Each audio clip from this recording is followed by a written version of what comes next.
तो क्या आप भी एक टीचर हैं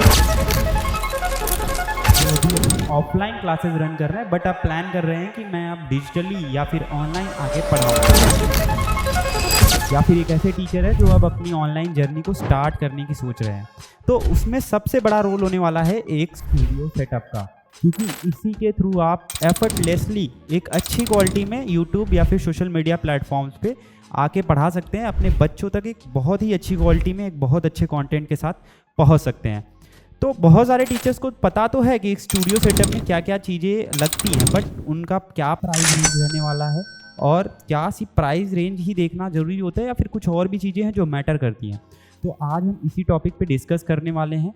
और अगर आप एक प्राइस देख रहे थे कि एक स्टूडियो सेटअप में क्या क्या चीज़ें लगती हैं और क्या प्राइस रेंज होने वाला है, तो ये वीडियो आपके लिए होने वाला है। तो आज हम पहले डिस्कस करते हैं कि एक स्टूडियो सेटअप में लगता क्या क्या है। आखिर एक जो आज टीचर्स पढ़ा रहे हैं, इतनी अच्छी क्वालिटी में पढ़ा रहे हैं, तो वो क्या क्या चीज़ें यूज़ कर रहे हैं, एक डिजिटल स्टूडियो सेटअप में क्या क्या चीज़ें यूज़ कर रहे हैं। जैसे मैं भी आज आपके सामने एक स्टूडियो सेटअप की हेल्प से ही ऑनलाइन एक इतनी अच्छी क्वालिटी में आ पा रहा हूँ, तो मैं क्या क्या यूज़ कर रहा हूँ। तो आइए देखते हैं। तो सबसे पहला तो है डिजिटल बोर्ड, जो आप मेरे पीछे देख रहे हैं। तो ये डिजिटल बोर्ड है जिसके थ्रू मैं अपने कंटेंट को इजीली आप तक डिजिटली पहुंचा पा रहा हूं। और इसमें बहुत सारे नीचे टूल्स आ जाते हैं जो मुझे बहुत हेल्प करते हैं। मेरे कोई भी सब्जेक्ट हो, मैथ हो, साइंस हो, फिजिक्स हो, ये सारे टूल्स मुझे बहुत हेल्प करते हैं और बच्चे जो हैं वो बहुत ईजिली विजुलाइज करके समझ पाते हैं। यानी ये टूल्स जो है वो टीचर्स को बहुत हेल्प करने वाले हैं।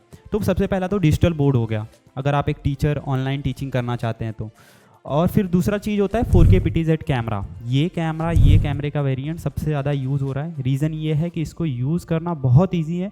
इसको स्पेशली टीचर्स के लिए डिज़ाइन किया गया है और जो रेजोल्यूशन है वो 4K में होता है। तो आप इस वीडियो की क्वालिटी देख पा रहे हैं। मैं जिस कैमरा से रिकॉर्ड कर रहा हूँ वो है पेंसिल AI का 4K PTZ कैमरा।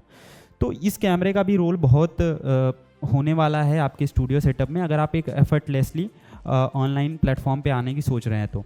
फिर उसके बाद आता है सर्वर सिस्टम। सर्वर सिस्टम मतलब CPU and monitor. CPU and monitor का काम क्या होता है, इसमें इसी के थ्रू आप ऑनलाइन आते हैं, वीडियोस रिकॉर्ड करते हैं और नॉर्मल एडिटिंग करना हुआ या फिर वीडियो स्टोर करना हुआ सिस्टमेटिक तरीके से, तो आप इसमें सारी चीज़ें कर सकते हैं। जो कि i5 का CPU होता है या फिर i7 भी आप उसमें जा सकते हैं। मॉनिटर आप 24 इंच, 32 इंच, जितने इंच का आप मॉनिटर प्रीफर करना चाहे अपने लिए वो आप इसमें लगा सकते हैं। तो सर्वर का काम ये होता है कि आपको ऑनलाइन प्लेटफॉर्म पे ये लेके आता है, आपके वीडियोस को स्टोर करता है और नॉर्मल एडिटिंग करना हुआ तो आप इस सर्वर की मदद से कर सकते हैं। उसके बाद आता है माइक का तो सबको रोल पता ही है। सब हम डेली लाइफ में अपने शायद माइक का यूज़ करते हैं। अगर आपने कभी वीडियोज़ बनाया होगा यूट्यूब में तो आपने माइक का यूज़ किया होगा।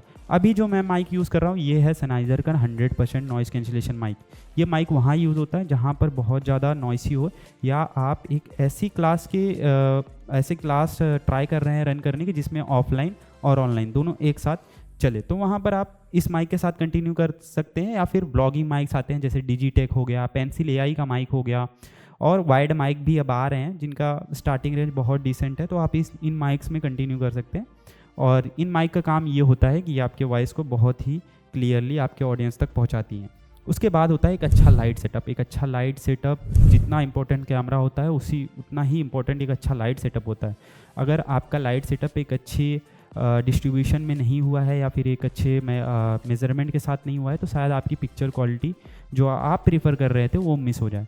तो यहाँ पर एक अच्छा लाइट सेटअप भी कराना बहुत ज़रूरी होता है। एक उससे लाइट का डिस्ट्रीब्यूशन इक्वली होता है और आपके जो फेस वैल्यू है, आपका जो कंटेंट है, वो एक क्रिस्टल क्लियरिटी में पहुंच पाता है आपके ऑडियंस तक। अब बात तो हो गई कि ये स्टूडियो सेटअप में जो कॉमन प्रोडक्ट्स होते हैं वो यही होते हैं, बट अब इनका प्राइस रेंज क्या रहने वाला है और इनमें क्या क्या वैरायटीज़ आ रही हैं, तो हम देखते हैं कि इनका प्राइस की रेंज क्या रहने वाला है। पहले हम डिस्कस करते हैं डिजिटल बोर्ड के ऊपर।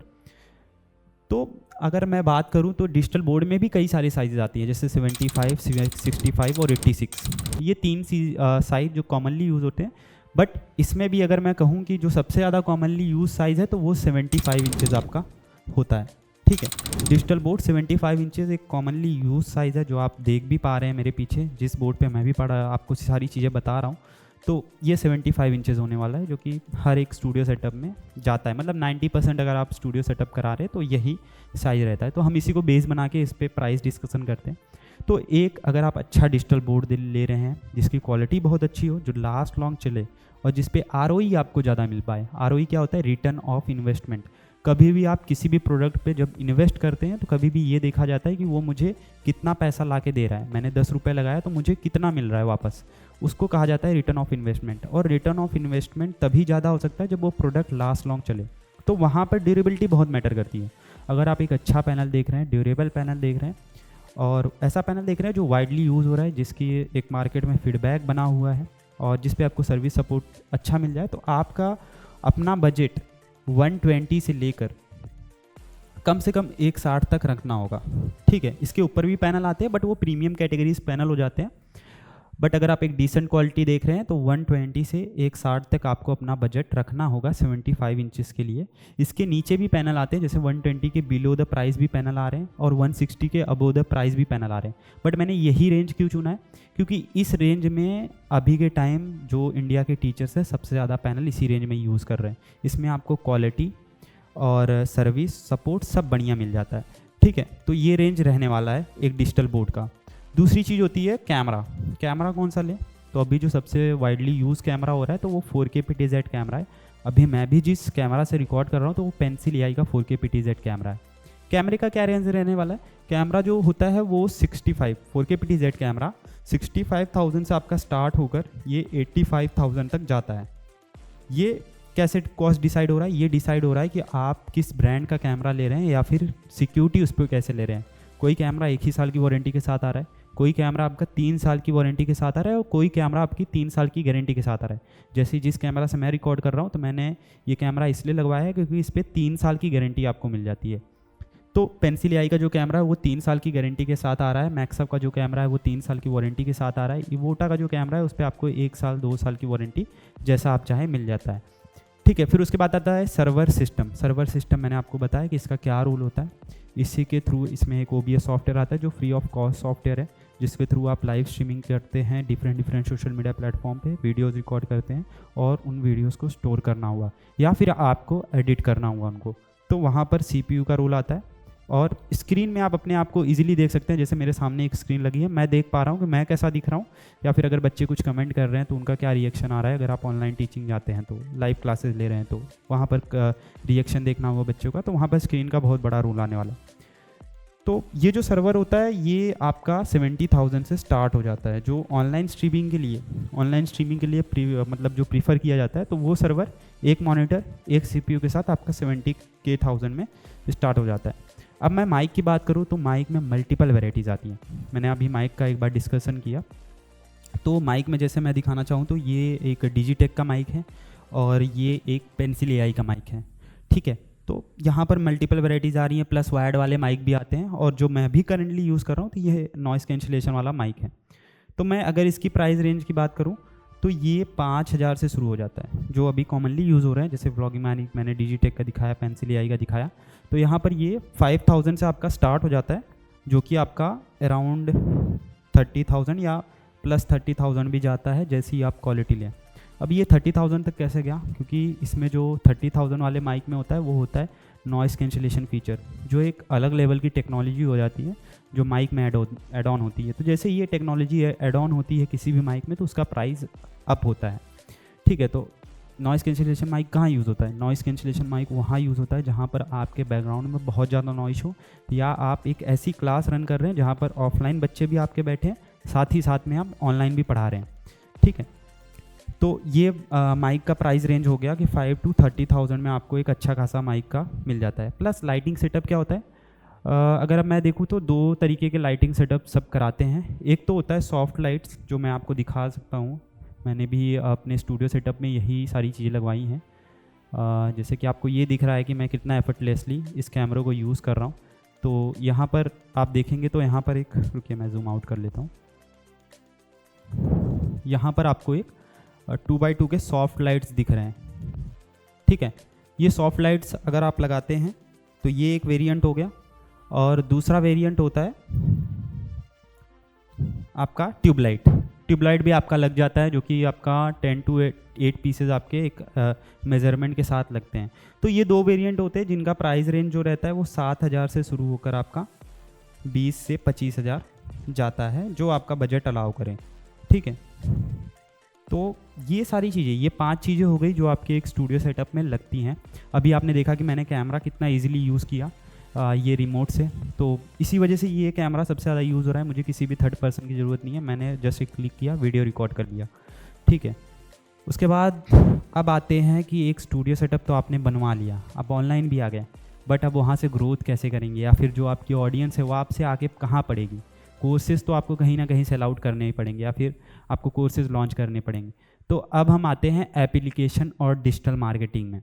हम स्टूडियो सेटअप तो करते ही करते हैं, क्रिएटर्स माइंड की टीम सारा स्टूडियो सेटअप आपके लोकेशन पे करके देती है। हमारे ऑल ओवर इंडिया कुछ ब्रांचेज़ हैं, जैसे कि नोएडा, पूर्णिया, पटना, अब तो वेस्ट बंगाल में भी हो गया है, गुजरात, राजस्थान, यहाँ पर भी हमारे एक्सपीरियंस सेंटर हैं, जहाँ पर विजिट करके आप इन सारी चीज़ों का एक फ़िज़िकल ओवरव्यू ले सकते हैं। हालांकि हम वीडियोस के माध्यम से सारी चीज़ें आपको बताते रहते हैं, बट फिर भी अगर आप चाहते हैं कि मैं फिज़िकली जाके इन चीज़ों को देखाऊँ, मैं चला के देखाऊँ कि क्या एक्सपीरियंस आ रहा है, या फिर डिजिटल बोर्ड की क्या कैटेगरीज़ हैं, उसमें क्या क्वालिटी आ रही है, एप्लीकेशन, डिजिटल मार्केटिंग, इन सब चीज़ों का क्या रोल होने वाला है, अगर आपको एक गाइडेंस चाहिए तो आप हमारे फिज़िकल एक्सपीरियंस सेंटर विज़िट करके सारी चीज़ों की एक एक्सपीरियंस ले सकते हैं, जान सकते हैं, और बहुत सारी चीज़ें आप मतलब हमसे सीख सकते हैं। उसके बाद एप्लीकेशन और डिजिटल मार्केटिंग। एप्लीकेशन भी बहुत बड़ा रोल होता है, जब आप ऑनलाइन आ जाते हैं उसका भी बहुत बड़ा एक रोल आता है आपके ऑनलाइन प्लेटफॉर्म को ग्रो करने में। तो मैं बात करूँ तो 2 तरीके के एप्लीकेशन आते हैं, एक होता है टेम्पलेट बेस्ड और दूसरा होता है कस्टमाइज्ड बेस्ड। टेम्पलेट बेस्ड में वो चीज़ें होती हैं जो एक स्टार्टिंग टीचर को चाहिए होता है, जैसे कि live classes, recorded classes, notes, PDF, PPT, test series, ये सारे होते हैं, ठीक है। और कस्टमाइज्ड बेस्ड एप्लीकेशन क्या होता है, कस्टमाइज्ड बेस्ड एप्लीकेशन जो होता है उसमें आपका इनपुट रहता है, उसे आप अपने तरीके से डिज़ाइन कराते हैं कि आपको उसमें क्या क्या चीज़ें चाहिए, नोटिफिकेशन कैसे चाहिए, यूज़र इंटरफेस कैसा होना चाहिए, तो ये सारी चीज़ें रहती हैं। तो मैं अगर एक टेम्पलेट बेस्ड एप्लीकेशन की बात करूँ तो उसका जो प्राइस रेंज रहने वाला है वो रहने वाला है आपका 25,000 से ये शुरू हो जाता है, ठीक है। 25,000 से एक टेम्पलेट बेस्ड एप्लीकेशन शुरू हो जाता है। क्रिएटर्स माइंड की टीम आपको 100% ओनरशिप के साथ ये ऐप देती है, ठीक है। 100% ओनरशिप और लाइफ टाइम के लिए रहता है ये, ना आपको कुछ रिन्यूअल कराने की ज़रूरत है ना ही कुछ।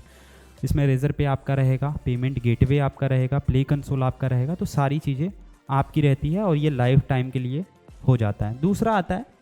दूसरा जो आता है वो होता है कस्टमाइज्ड, ठीक है। कस्टमाइज्ड में क्या होता है, इसमें सारा इनपुट आपका रहता है कि आप अपने लिए कैसे देख रहे हैं इस एप्लीकेशन को। ये जो एप्लीकेशन है ये उन टीचर्स के लिए स्पेशली रिकमेंडेड होता है जिनका आज एक अच्छा खासा बेस है ऑनलाइन, बट उन्होंने अभी तक अपना एप्लीकेशन नहीं बनवाया है, या फिर एप्लीकेशन बनवाया भी है तो वो टेम्पलेट बेस्ड एप्लीकेशन पे भी ही रन कर रहे हैं। अब उनका प्लान है कि मैं अपने हिसाब से एप्लीकेशन को डिज़ाइन करवाऊँ, तो वहाँ पर आप कस्टमाइज्ड बेस्ड एप्लीकेशन में जा सकते हैं, जिसका जो स्टार्टिंग प्राइस रहने वाला है वो होने वाला है 55,000 से स्टार्ट होता है। जैसे जैसे आप इसमें क्या क्या चेंजेस करवा रहे हैं, आपकी क्या रिक्वायरमेंट होने वाली है, उसकी बेसिस पे ये आपका अप जाता है, यानी प्लस होता है। इसका कोई फिक्स रेट नहीं है कि वो क्या रहने वाला है, बट ये आपके चेंजेस के ऊपर, यानी आपकी रिक्वायरमेंट के ऊपर डिपेंड करता है कि आप क्या क्या चाह रहे हैं उसमें, ठीक है। तो 55,000 से ये स्टार्ट हो जाता है। अब यहाँ पर एक चीज़ और मैं ऐड ऑन करना चाहूँगा कि अगर आपने हमसे टेम्पलेट बेस्ड एप्लीकेशन बनवाया है, यानी क्रिएटर्स माइंड टीम से टेम्पलेट बेस्ड एप्लीकेशन बनवाया हुआ है, बट अब आप चाहते हैं कि आप कस्टमाइज्ड बेस्ड एप्लीकेशन में स्विच हों एक टाइम के बाद, तो आप इस टेम्पलेट बेस्ड एप्लीकेशन का जो भी डाटा है, जितने रिव्यूज़ हैं, जितने डाउनलोड हैं, उन सब के साथ आप इस कस्टमाइज्ड बेस्ड एप्लीकेशन में स्विच हो सकते हैं, ठीक है। तो ये चीज़ें भी रहने वाली हैं। उसके बाद आता है डिजिटल मार्केटिंग, ठीक है। डिजिटल मार्केटिंग भी एक तरीके से आप कह सकते हैं कि बहुत बड़ा रोल प्ले करता है आपको एक रेवेन्यू जनरेट करने में, अगर आप ऑनलाइन हैं, ठीक है। तो वहाँ पर डिजिटल मार्केटिंग का भी बहुत रोल आता है कि आप बच्चों तक पहुँचेंगे कैसे, या फिर आपका कंटेंट कैसे पहुँचेगा। आपने वीडियोस रिकॉर्ड किए, अपने एप्लीकेशन पे डाल दिया या फिर यूट्यूब पे डाल दिया, तो वहाँ पर वो वीडियोस आपके बच्चों तक पहुँचनी चाहिए, या फिर सोशल मीडिया प्लेटफॉर्म्स पे ऐड रनिंग हुए, ये सारी चीज़ें हुई। तो ये आपके जो कंटेंट है वो बच्चों तक पहुंचाने का काम किसका होता है, डिजिटल मार्केटिंग का। तो ये कितने से शुरू हो जाता है, ये आपका 10,000 से शुरू हो जाता है। ठीक है, 10,000 से शुरू हो जाता है। ये डिपेंड करता है कि आप कितने बड़े ऑडियंस को टारगेट कर रहे हैं या फिर जो एरिया है वो कितना बड़ा है, उसके बेसिस पे ये आपका प्राइस अब जाता है। बट जो स्टार्टिंग प्राइस है वो आपका 10,000 से डिजिटल मार्केटिंग भी शुरू हो जाता है। ये सारी चीज़ें जो मैंने अभी तक एक्सप्लेन की, ये सारी चीज़ें आपको कौन करके देगा? Creators mind. ठीक है, एक ट्रस्टेड कंपनी, एक फीडबैक वाली कंपनी जिसके पास लाखों फीडबैक्स पड़े हुए हैं टीचर्स के। हमने application, website, digital marketing, studio setup, digital board, camera, हर एक चीज़ टीचर्स को उनके डोर स्टेप पे ला के दी है। और इन चीज़ों का अगर आपने एक्सपीरियंस करना है तो मैंने आप जैसे प्रीवियस चीज़ों में मैंने कहा कि हमारे एक्सपीरियंस सेंटर हैं ऑल ओवर इंडिया, जैसे कि नोएडा, पटना, पूर्णिया, आपके अब तो कोलकाता, जादवपुर, यानी वेस्ट बंगाल के जो टीचर हैं अब जादवपुर में जाके, जो कि कोलकाता के नियरेस्ट है, वहाँ पे जाके वो भी एक्सपीरियंस ले सकते हैं। राजस्थान, गुजरात, यहाँ पर भी हमारे एक्सपीरियंस सेंटर हैं। आप अगर यहाँ से टीचर हैं और प्लान कर रहे हैं कि सिर्फ एक डिजिटल स्टूडियो सेटअप ही ना, पूरा सॉफ्टवेयर का भी एक सारा चीज़ मुझे एक रूफ के नीचे मिल जाए, तो आप क्रिएटर्स माइंड टीम को कॉल कर सकते हैं, जो कि नंबर आपको शो हो रहा होगा। और हम ऐसे ही वीडियोस के थ्रू, ऐसे ही कंटेंट के थ्रू और ऐसी ही सर्विस के थ्रू टीचर्स की हेल्प करते रहेंगे। मिलते हैं नेक्स्ट वीडियो में।